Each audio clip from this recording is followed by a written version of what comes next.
Hello, everyone. Welcome to the GEMS podcast. I am so glad you all are here. Hello, everyone. Today we are so lucky to be joined by Nicole Jackson, who is the Chief Technology Officer of Duet Health. Nicole, we are so happy to have you. Could you just tell us a little bit about yourself? Sure. So you got my name, but I am the Chief Technology Officer of Duet Health. And so instead of me starting with my job, I'll kind of tell you a little bit about me on a personal note and then get into my job. So I will say that I'm a career technologist, which means that I really like technology and I really like to see all the ways we can use it to create things. So more than anything else, I consider myself to be a technical creative, meaning I take a look at things that exist in the world and then also try and find gaps in the things that don't exist. And I try to make those things true or real by creating new technologies to produce them.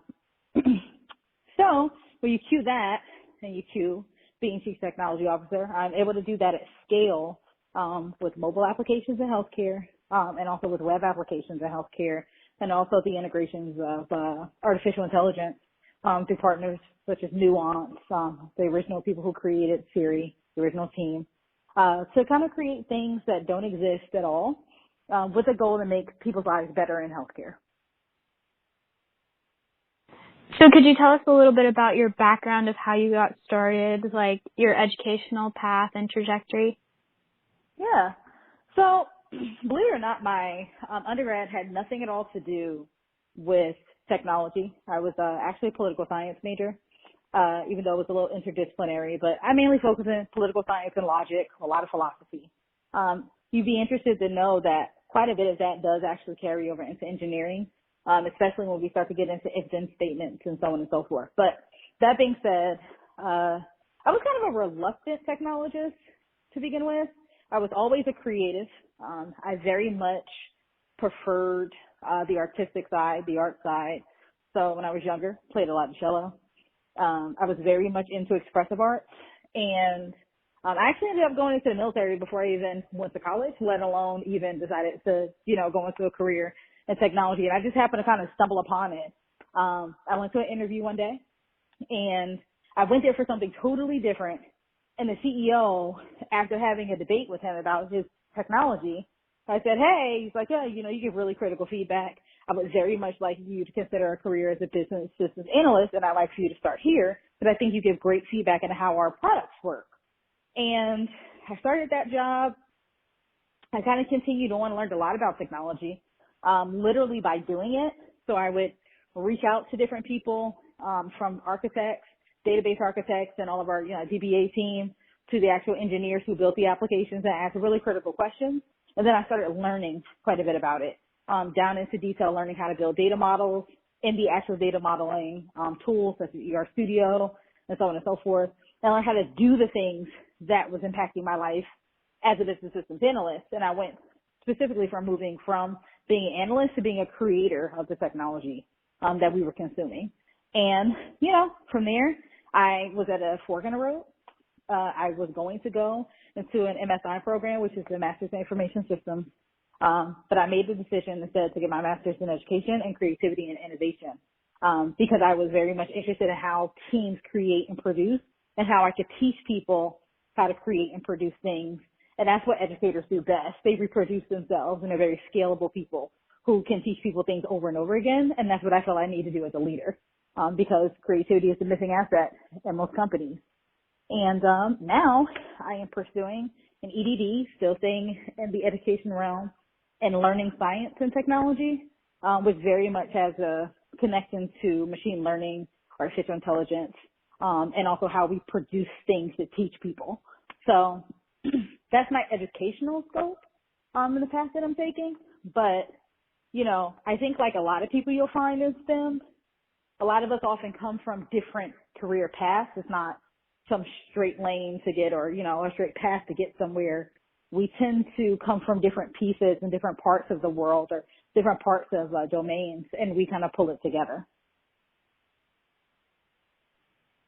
So when you were in the military, did that have influence on like the integration of technology in the military have an effect on you getting out and pursuing that as a full-time career, or No, no? it did not. No, interestingly enough, the military shaped me as a leader. In so many ways that I don't even think an hour-long call could possibly describe how the military has shaped me as a leader. But in the military, there's a really, really interesting thing that we say, each one teach one. And it mattered a lot because what I really began to realize is you can have extraordinarily intelligent people on a team. This is just something to always note. But if that extraordinarily intelligent person cannot articulate themselves and they cannot communicate and they cannot push that information down to someone else so that they can pick it up, that person will never ascend into leadership. That's because they're so bolted into doing the day-to-day thing that they're really great at that no one else ever gets the chance to do it because they never learn it. And that person who is great at something will never know that they can be better at something else because they've just become really, really good at doing one thing. And that includes, in my world, creativity. And what I mean is the literal study of creativity, which is a thing that got started actually from the Navy, in studying how people in combat, why some people survive and some people don't when they are in very precarious situations and dangerous situations. And how come a person can figure out how to get out of a situation and another person can't? And the difference between that's normally creativity and how a person can use creative problem solving to help themselves. It's a thing that's missing not only in teams and technology oftentimes, it's a thing that's frankly missing in education. And it's one of the reasons why some technology companies survive because they adapt, and other companies do not, and they fail because they are not technically creative enough to remain afloat. So with your, as you pursue a doctorate of education, how do you incorporate the teaching aspect as you are researching different technologies? And do you think your leadership position is allowing you to expand your teaching skills, I guess, the educational portion of it? Do you think is where it's incorporated? Yeah, so one of the things that's super interesting about Duet Health is our strong ability to produce leaders and to produce talent in the market. So actually recently, as in a couple weeks ago, we just lost another one of our interns to another huge company. We've lost our interns to Google. We've lost our interns to Tesla. We've lost our interns to a lot of major companies that take a lot of interest in the interns that we produce because of how they think. They're highly independent thinkers. They do not work on side projects. They work on actual projects and they learn just like anybody else would if they were a full-time employee. And these are normally people who are coming straight out of high school. We are in fact interested in now producing interns that are in high school because we want people to learn how to build things the same way we learn how to build them, without any restrictions, based on age, based on experience. And what we found is, similar to what I just said about the military, each one teach one, when we work with people in that way, in that capacity, they're better. They are able to lead. They are more confident because they know they can do the thing because they're actually doing it. So my degree, the latest one, my doctorate, very much focused on educational leadership for that reason. It is how we produce technology and how we help people think about technology, and then how I incorporate both of those things, not only into how I'm building technology, but also in how I'm producing the people who are building the technology. And both of those things matter because a company is only as good as its people. If you teach people how to think independently and you teach people how to be creative, you don't always have to be the person creating the ideas. You're producing people who learn how to think in a different way, who can also create ideas, and that is what makes the company valuable. That is what makes the company successful. And you were saying that your doctorate program it involves creativity and education. Is that right? Yeah, so it's in learning science and technology. And so a big part of learning science literally is cognitive, and it's based on the way that you think. It's based on how we understand people think. And it's literally aligning the way that people think with what they're learning so that they learn the way they need to learn. And what that means is, and this is a really complicated topic, but the learning sciences understand there's a way that the human brain works, just based on anthropology, right? Just based on how we're produced in the world, like how we're produced through DNA and genetics and time through evolution. Learning science then takes that into consideration, and it also takes some neurological developments of the human brain and the body.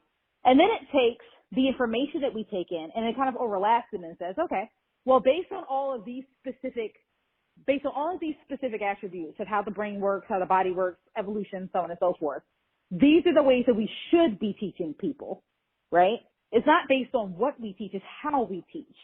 And we understand better how people learn. And when we understand how people learn, we know then how to teach them.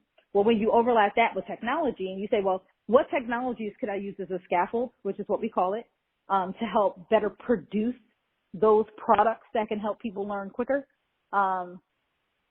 That's what learning science is about. That's the things that I study, but I also study the leadership aspect.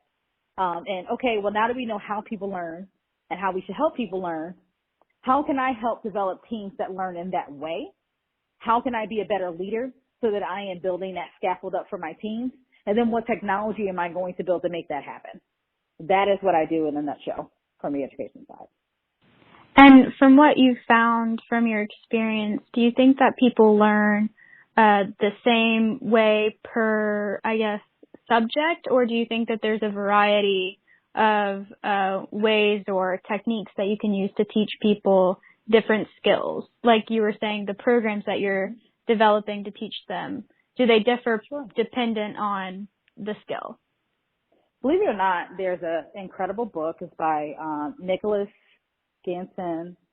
I forget what his name is actually, but it's Nicoles something, right? I'll send it to you later. But the book is called How People Learn, and it's really easy to read, and this is why. Because there are only actually two ways people learn: push and pull. Very, very simple, right? In the push method, we are giving you information, but we are compelling you based on an interest. So a great way to say that is if I tell you a really, really interesting story and I can emotionally connect with you, you are more likely to remember the thing that we're talking about because I triggered something within you. The pull method, actually especially from K to 12, especially in your age range, you guys do naturally. You do it through YouTube. You do it through Google. When you're interested in something, you simply learn. That is because we don't have to trigger something within you. You are already naturally interested in it. So the question is, what things do we build? They're called performance supports that allow you as an individual to pursue the things that you're naturally interested in. And then the things that you're not interested in, how do I connect that to something that's going to emotionally compel you to make a connection to the things you are so that you then learn it? Those are the only ways we ever need to teach anyone. And we know that from evolution when children are growing up. We don't have to teach a child how to ask for food. They already know. We don't have to teach a child how to ask for something they're interested in, like they like a favorite song. They will request it, right? That's because that person's developing a personality, and we simply need to align ourselves in education and also within leadership with understanding what motivates a person, and how we align our motivation with that person will determine how quickly they're apt to learn something. With your doctoral program, have you reached the point where you're developing your own research, where you're conducting your own research? Not yet. That for me is in another year and a half or so. Okay, so I was wondering, what is the process in determining what you're going to be researching, or do you have any idea of, in the future what you're planning on looking into? Sure. It's a combination. So what's interesting is I had two programs to pick from. One was a PhD program, the other one was the EDD program. The PhD program was specifically going to focus quite a bit on really the analytics behind an existing piece of software. And I would just kind of bolt on some of the gaps that I found in their software and kind of plug that and make it true, right? And then make a determination and say, okay, this is what I think my hypothesis is, and this is the evidence to support it, blah, blah, blah, blah. That seemed less appealing to me than my EDD program, which allows me to specifically apply my assumptions to a piece of technology I'll be developing. So what will make this one interesting is I don't just want to talk about the research. I want to build a piece of software that kind of supports it. One of the things I'm most interested in is how degree programs and how people selecting a degree program is affected by all the classes they don't want to take. which for me in a long time, when I was growing up, really dictated a lot.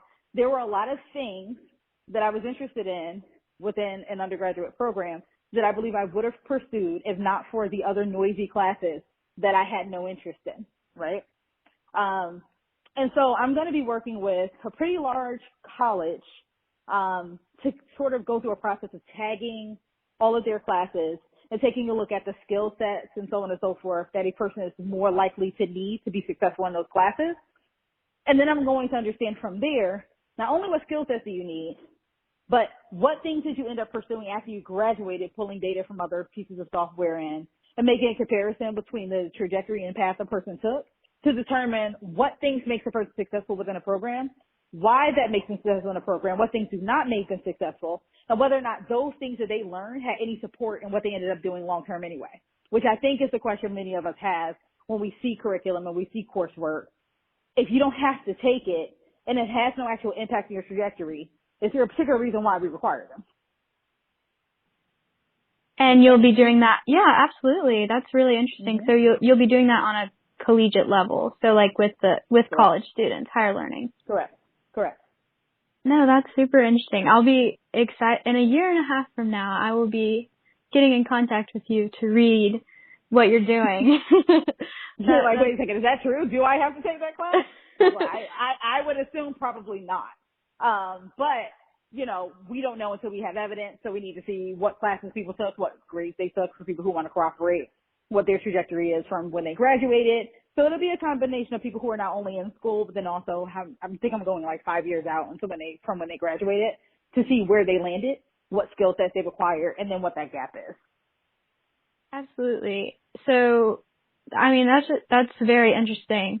So what brought it all together for you? What drew you into this field? Was it an experience, a person? Mm-hmm. Yeah. So I'm the second generation technologist, right? So my mom was a developer. And growing up, you know, I had no interest in doing what she did for a living, frankly, to be very honest. I did not want to do it. And we would talk about the things that she did for a living, but I never really understood what she was talking about half the time, frankly. Okay. What made it really interesting is once she started to use different analogies to compare what she was doing to things that I was interested in, going back to what we just talked about learning theory and about learning science, I began to understand quite a bit more what the entire purpose was behind the back-end software that she was building, the databases, the, you know, dynamic databases and so on and so forth that she was doing. But I didn't know. And because I didn't know, because there wasn't enough analogy being used initially, and because all of my interests and everything weren't really peaked, I began to kind of see that same theme into some of the people who were slipping through the cracks, frankly, and not having careers in technology. It's not that these people are not capable. It's that we don't do a good enough job explaining what it is that we're doing, which is like pretty much like 99% of the battle with science communication, right? Like if people were better storytellers and help people better understand why we even do what we do, why we research what we research, what the point is behind, except for using huge words and big vocabularies to try to make ourselves seem and look smarter, I think we'd have people more interested in some of the areas in STEM that we find that we're losing traction. And I think that that is one of the reasons why, you know, learning science, educational leadership, being a leader in technology, why all those things need to come together, because it's who's communicating the message that determines the future. And so you're seeing the challenge through educators, you know, trying to teach their students, but not relate that information to them on a personal level. It's not going to connect or draw them in, push or pull type of method.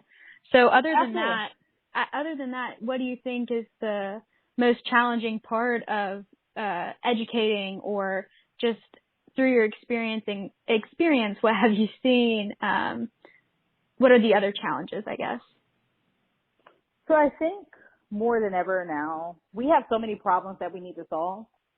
Aligning people with the things that they feel passionate about to help them solve those problems and empowering people with a way to actually address them is something that I think we're really failing at. And I mean that in a very genuine, deep way. I just did a NEPRIS event the other day I was researching a prototype for forest fires. Just, just out of curiosity, I just research stuff and, things pop up. And I guess there's one that's the size of a can, for example, like literally a soda can. And it has a bunch of sensors. It can, detect, carbon. It can detect changes in heat. It can detect all these really, really cool things. And a person looking at that and a really cool article written about this prototype may not ever see the potential. But what I see is something that could have an API connected to it, and an entire alert grid, an entire area in California and in Oregon. And I see a hackathon challenge that kids should be challenged to create using mobile technology so that not only are we looking at potential hotspots within a forest, within a network, right, using different APIs to send data and information back and forth, but you might also want to create a mobile application for the firefighters who are getting alerted so that also when those people are being called to the fire, you can have a situation where that API allows me to simply check in with my family to let them know I'm safe. It allows me as a team to know the location of all the people who are on my team so that I understand where everyone's located. So if someone's in danger, we can immediately deploy to that person based on GPS location. That's what I see, right? All from this little thing that's a prototype that's the size of a can. When we allow people who are passionate about things, who want to really solve problems for other people, and for themselves to simply create and to imagine, we do truly unleash the very best to what humanity has to offer. The problem is we don't provide enough opportunity to allow students to do real things. And that's a very real challenge right now because they're completely capable, right? So then after this event, I said, hey, I'm going to show you guys how to build an app on Appy Pie. You can ship it to the store. And then I'm going to make myself available for you guys to ship an app, send it to me, and I'm going to critique you, just like I would any other application from any other application I'm an advisor on, or, any company I'm an advisor on and I sit on their board, down to my own team. I will tell you truly the gaps that exist within your product so that you can hear real life feedback from a person who really builds apps for a living, right? But what we don't do is allow students that opportunity. We don't give them real life things to try to solve. We don't give them real problems. And I mentioned before the internship at Duet and the profound difference in why our people are within less than a year are capable of coming in, not having developed a single line of code, to shipping iOS and Android applications to the store, and to going on and moving on to companies like Tesla or companies like Google. That's why. Because we give them real life problems in healthcare and we challenge them and we help them think in a different way. And we empower them to solve a problem. And because they know that they can solve a problem, they start solving more. And that's what education is missing. And that's what we're missing as an adult in this field. And as an expert in your field, going day to day through this process, what does that look like? What is everyday operations for you? So for me, it depends on the day. A lot of times it's listening, frankly, to a lot of the problems that exist in healthcare, from all different views of healthcare. So sometimes the healthcare issue is a hospital needing to address an issue with COVID, right? Like we've recently shipped an application to the store for the 10th largest hospital in the country that screens every single person that comes through their door every single day through self-evaluation.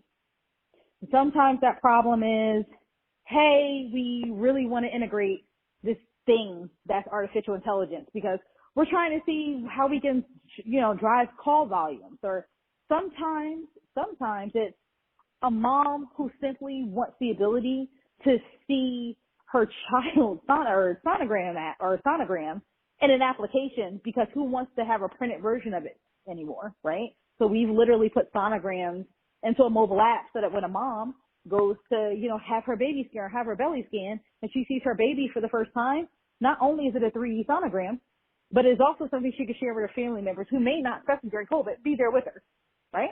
So there's all these things and all these unique issues that come up from HIV patients to patients with diabetes, to major hospitals trying to allow people back into their facilities, to all of these different things. And so we spend time first listening and trying to understand what the problem is. And then we spend some time putting ourselves in the shoes of the people we're trying to solve the problem for, to look at it from their perspective. So kind of try to figure out all the things that we may be forgetting or not thinking about.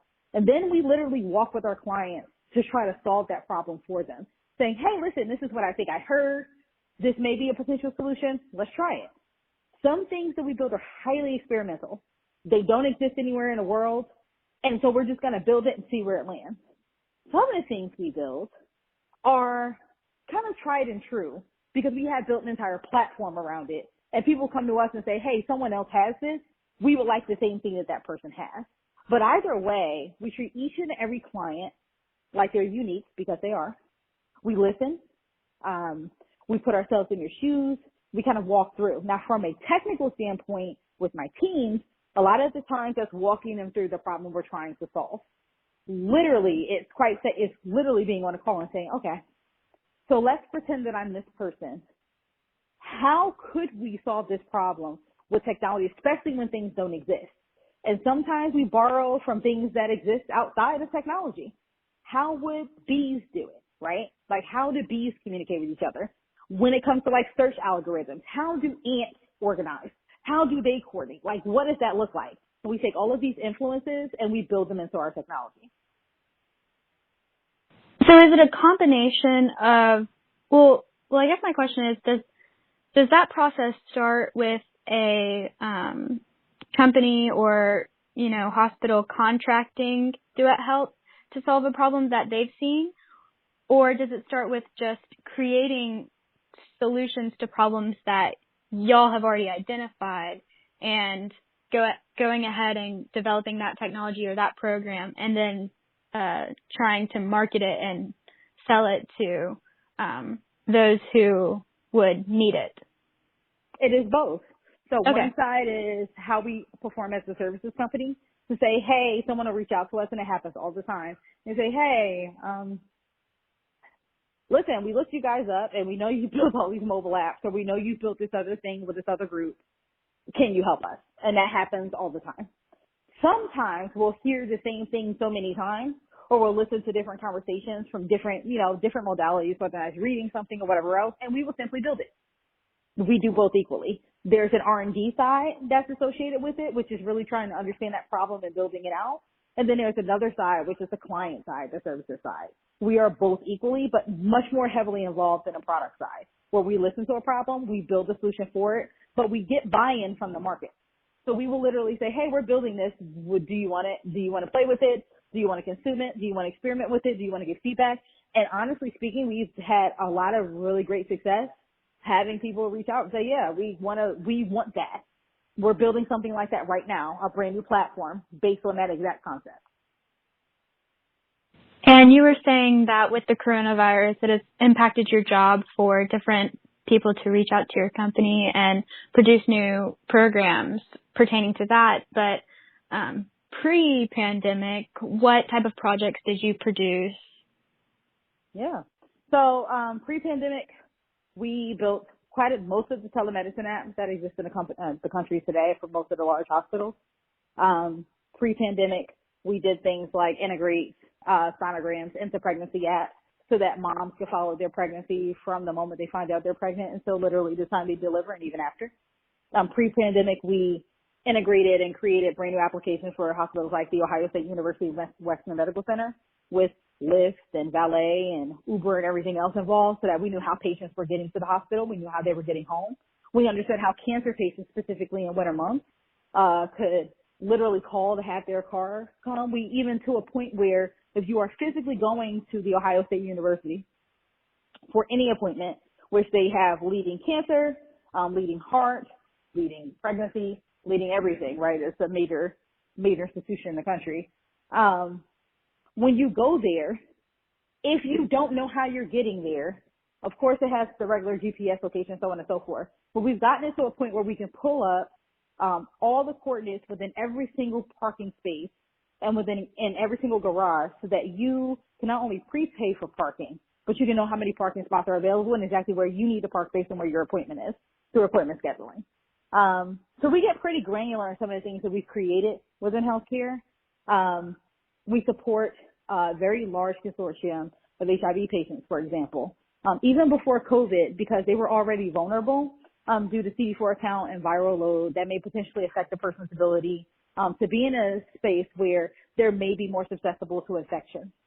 So we did things like built entire programs to support around them to make sure they didn't have to have face-to-face appointments, but that they had concise communication with their physicians, and they had concise communication on their medications, and they had goals, which we understood outcomes, to try to drive down the rate of infection within specific communities, but also make sure we didn't skint on any kind of support for those people as well.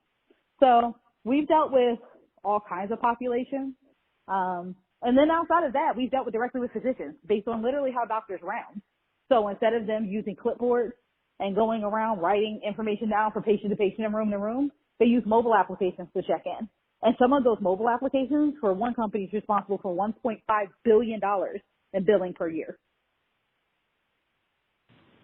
So your job consists of a lot of different things. It really does. It incorporates so many things. So what made you decide to go towards the technology route? And you're working, you said, closely with physicians. So, and it's all a part of this STEM realm.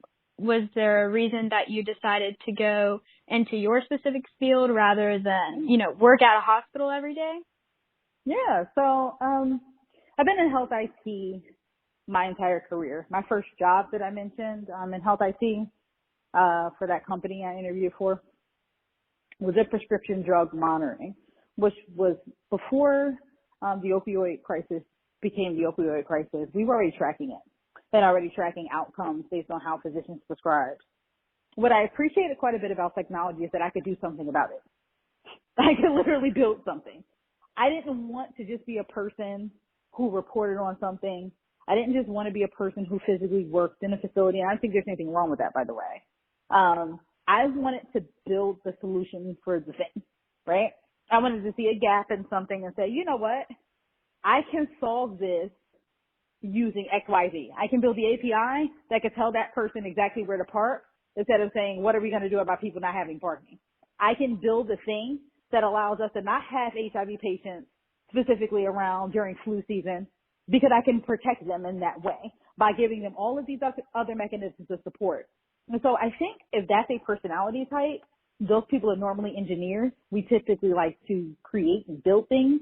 And that's absolutely my personality type. And as you have gone through your career in health IT and kind of that whole sphere of STEM, what obstacles have you faced, or if any, has there been an apparent gap between male and females or anything like that? Mm-hmm. Yes. So I'll start first with the obstacle question. I think that was my biggest obstacle, to be honest with you, and I mean that in a very genuine way. I kept watching everyone else's path in IT. I kept saying, okay, I'm supposed to get a master's in information system or a master's in computer science. I'm supposed to do this. I'm supposed to do that. But those things didn't interest me enough because I can learn that stuff myself. Like literally, I taught myself how to build, how to build data models in RStudio, and I literally taught myself how to write code in Objective-C. I literally taught myself about Kotlin. I literally taught myself about all these other things. And I was like, well, I don't know why I would pay for that when I could just do it myself.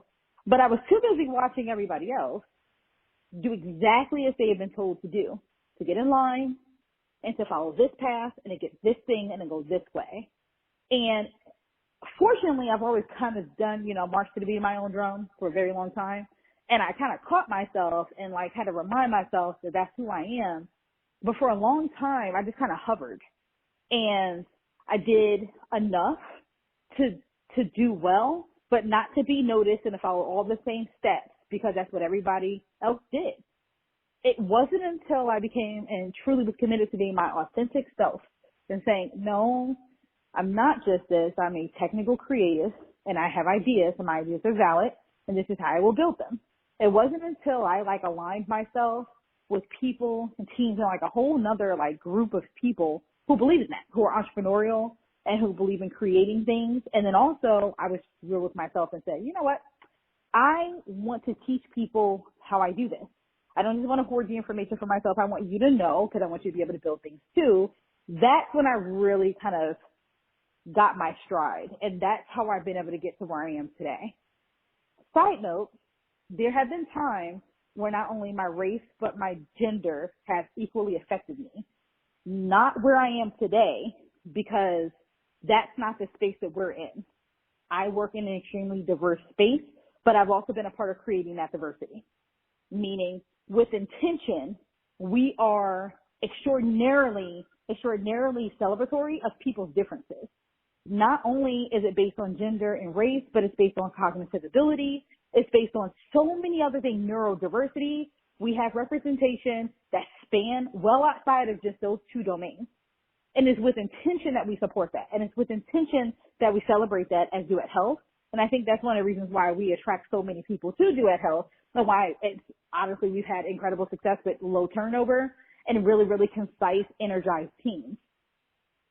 But in other spaces, whether it be working in San Francisco, whether it be working, I had a pretty good experience working in the UK. I was dealing with Scotland, Edinburgh, Scotland for a while.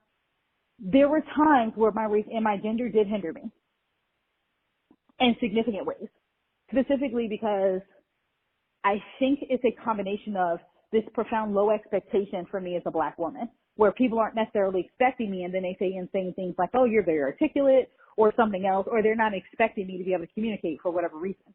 All of those stereotypes kind of weigh on you. They weigh on your soul, because I am trying to self-actualize and be who I believe I can be in the world.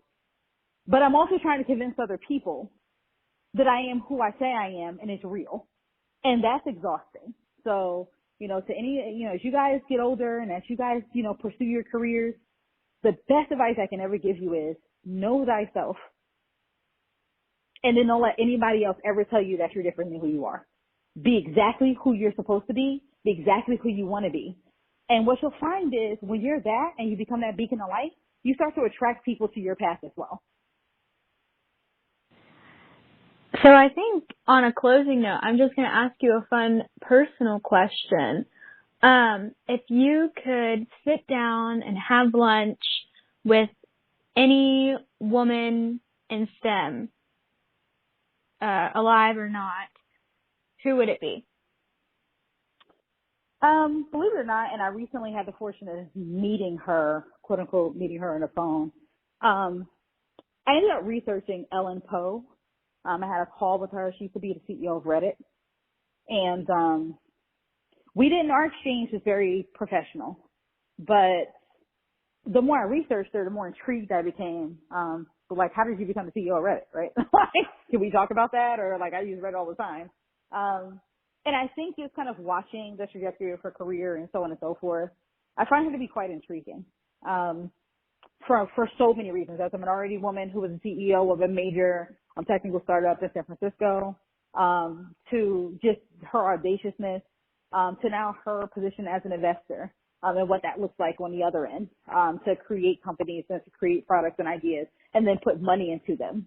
I would absolutely love a day to just sit and talk with her. And I'm going to backtrack to just one last question. And you said in the UK you were working overseas. What were you doing there? I was in the product space. So what you'll find is people who are chief technology officers come from one of two spheres. Either they were developers or they were probably in product. And I come from a space where I was definitely on the technical product side building things. So when I was over there, I worked alongside a CEO who wanted me to do a technical assessment of his product to validate whether or not the product was still valid for the market.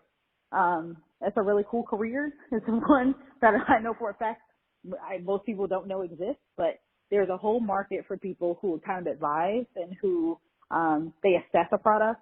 They do kind of like a market gap analysis and a market evaluation to determine the worth of a product, the scalability of a product, what a product should sell for, what the market value, and so on and so forth. And that's one of the things I did over there, and it was an incredible experience. And Edinburgh, Scotland, if you ever get the chance to travel there, it's one of the most beautiful places I've ever seen in my life. Absolutely. Well, Nicole, thank you so much for giving your time and all of the work that you do in bettering the lives of so many people. Yeah, thank you. And, I wish you guys the best of luck. I do hope that you have a genuine interest, your interest remains in STEM, because we need a lot of help. So, Thank you all for listening. If you have any questions or comments, you can contact us through Instagram, Twitter, Facebook at ColgaGems. You can also reach us through email. Our email is colgagems@gmail.com. That is COLGAGEMS. And I'll see y'all next time.